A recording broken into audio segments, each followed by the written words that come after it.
안녕하세요. 시사건건 홀스영입니다. 자, 이번에 다룰 이야기는 취임 한 달 만에 윤석열 지지율 데드크로스 이야기입니다. 본론 시작하기 전에 광고 빠르게 갑니다. I'm good. 사전 예약 시작됐습니다. 저번 달에 미처 구매하지 못한 분들은 이달 사전 예약 놓치지 마시길 바라겠습니다. 이 재구매율이 워낙 높은 제품이다 보니까 한번 드셔본 분들이 계속 주문을 하거든요. 저도 꾸준히 먹고 있는데 진짜 효과가 좋습니다. 숙취 해소에 탁월한 건 물론이고요. 당 떨어진다 이런 얘기 하잖아요. 에너지 드링크 대용으로 진짜 효과 만점입니다. 구매해서 드셔보신 분들의 인증글도 많으니까 한번 살펴보시고 꼭 한번 드셔보세요. 술 좋아하시는 분들 이건 무조건 사 드셔보셔야 됩니다. 진보 채널 시청자들에게만 사전 예약 홍보를 한다고 해요. 사전 예약 기간에 구매를 하시면 더 많은 혜택을 받아가실 수 있으니까 절대 놓치지 마시길 바라겠습니다. 아임굿입니다. 광고 끝! 뉴스핌 의뢰로 RN서치가 조사한 여론조사 결과입니다. 국정 지지율 긍정 47.6, 부정 47.9. 취임한 지 얼마나 됐다고? 긍부정이 데드크로스가 됐네. 부정이 더 높아졌어요. 자, 저는 여론조사 그냥 보지 않죠. 한 걸음 깊이 들어가 봅니다. 그래야 진짜 여론을 어느 정도 예측할 수 있거든요. 자, 윤석열의 국정 지지율 여론조사의 응답자 분포입니다. 지지하는 정당만 살펴봤습니다. 더불어민주당을 지지하는 사람이 282명 응답했고요. 국민의힘을 지지하는 사람이 460명이 응답을 했습니다. 자, 국민의힘 지지자가 얼마나 과표집 됐는지 딱 느낌 오잖아요. 180명이나 더 응답을 했어요. 이렇게나 국민의힘 지지자들이 많이 응답한 균형이 완전히 무너져버린 윤석열에게 아주 유리하게 나올 수밖에 없는 이 모집단 속에서도 지지율이 데드크로스가 일어났다. 0.3% 부정평가가 높게 나타났다. 그렇다면 실제 여론은 훨씬 더 많이 벌어졌다라는 걸 우리가 예측할 수가 있습니다. 자, 최근 여론조사들을 계속 들여다보면요. 더불어민주당 지지자들은 여론조사 응답을 잘 안 합니다. 저 같아도 전화 오면 귀찮아서 끊을 것 같아요. 차이가 엄청나게 많이 나잖아요. 이 정도면은 신뢰 수준이 거의 떨어진다고 봐야 됩니다. 윤석열에게 아주 훈훈한 결과가 나와줘야 되는데 그렇지 않다. 자, 국민의힘 지지자들조차도 윤석열을 못마땅해 하고 있다는 뜻이 됩니다. 자, 이 정도면 부정평가가 50% 중반까지도 예측해 볼 수 있을 것 같습니다. 임기 한 달 좀 지났는데 부정평가가 55, 긍정평가가 40% 초반대. 야, 이건 진짜 대환장 파티라고 볼 수 있거든요. 이렇게 빠르게 지지율이 떨어진 대통령은 역대 없었습니다. 이런 상황에서도 윤석열은 여유만만이에요. 기자들이 고물가 때문에 경제 위기다, 대책이 있느냐라고 물어봤을 때 근본적인 대책이 없다, 이렇게 얘기합니다. 대통령이 할 소리는 아니죠. 자, 윤석열의 머릿속에 잠깐 들어가 보면 아니 우크라이나랑 러시아랑 전쟁이 났잖아. 기름값이 미친 듯이 오르잖아. 내가 할 수 있는 게 뭐가 있어? 물가 오르는 거 당연한 거지. 방법이 없어. 내 탓이 아니야. 그냥 이런 마인드를 가지고 있다는 거예요. 이럴 거면 정권 교체 왜 하라고 했죠? 자기들이 하면 더 잘할 거라면서요. 문재인 대통령은 코로나 시국에서도 어마어마하게 선방했어요. 윤석열이 대통령일 때 코로나가 왔다면 윤석열은 이렇게 얘기했을 겁니다.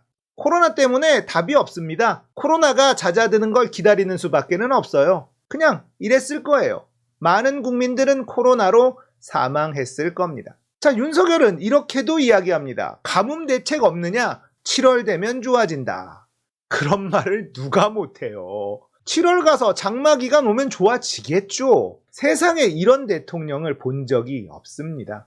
자, 이렇게 나라가 지 멋대로 운영이 되고 있는 상태에서 정말 심각한 일이 벌어지고 있어요. 이복현 금감원장. 이복현이 시중 은행장들을 만났습니다. 그리고는 대출금리 인상에 제동을 걸었다. 이런 기사가 나왔어요. 자, 이복현이 누구냐? 검사 출신이에요. 그래서 임명될 때부터 논란이 많았습니다. 전문성이 너무 없다라고 할 때 무슨 얘기를 했느냐? 금융수사를 워낙 많이 해본 베테랑이다. 그래서 금감원장에 무리가 없다. 이런 얘기를 했어요. 그러자 변희재는 이런 얘기도 하더군요. 연예인 수사한 사람한테 문화체육부 장관 시키면 되고 뭐 검찰이 못하는 게 없겠네.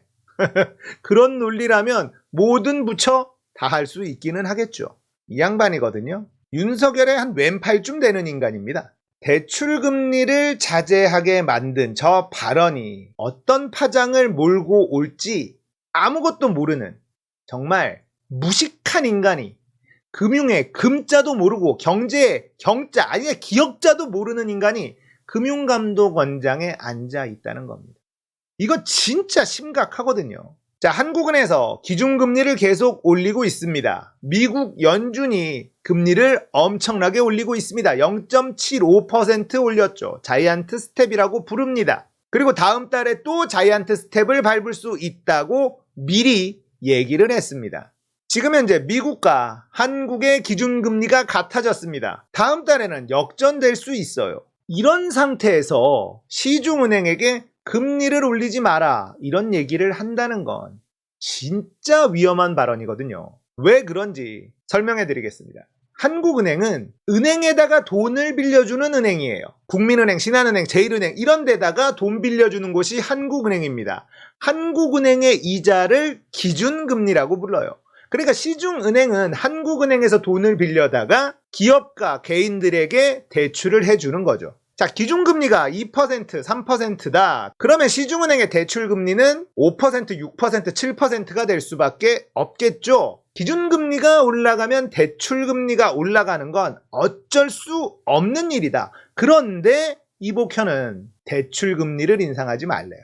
자, 정권 초기도 하고 검찰공화국이기도 하기 때문에 시중은행의 은행장들이 당분간 눈치를 볼 수밖에 없을 겁니다. 자, 이복현의 말을 어기고 먼저 대출금리를 인상하는 건 부담스러울 수 있어요. 시중은행이 대출금리를 올릴 수 없다면 어떤 일이 벌어질까요? 일단 신규 대출을 다 막아버립니다. 대출을 해주면 손해를 보니까요. 그 다음은 기존 대출을 회수하는 일이 할 수 있는 유일한 거예요.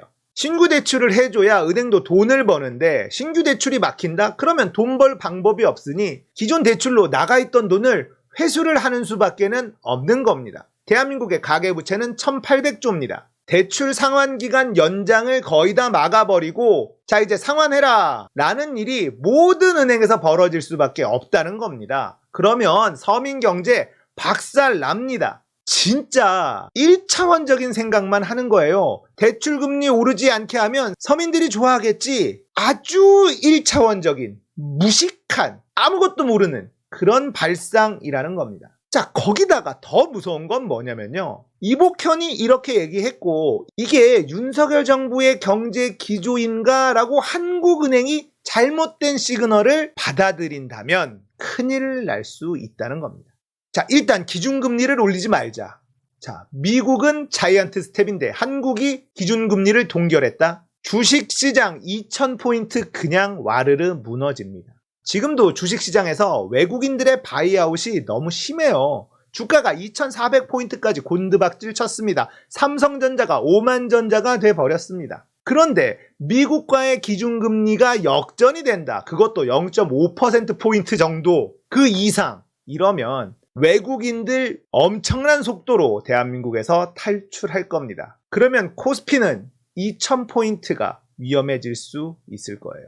독재시대 때도 실패했었던 경찰국 설치 이런 것도 사실 중요한 일이지만 뭐 나중에 되돌리면 되잖아요. 그런데 경제는요. 한번 잘못되면 온 국민이 엄청 힘들어집니다. 그래서 이복현이 위험한 인물이라는 겁니다.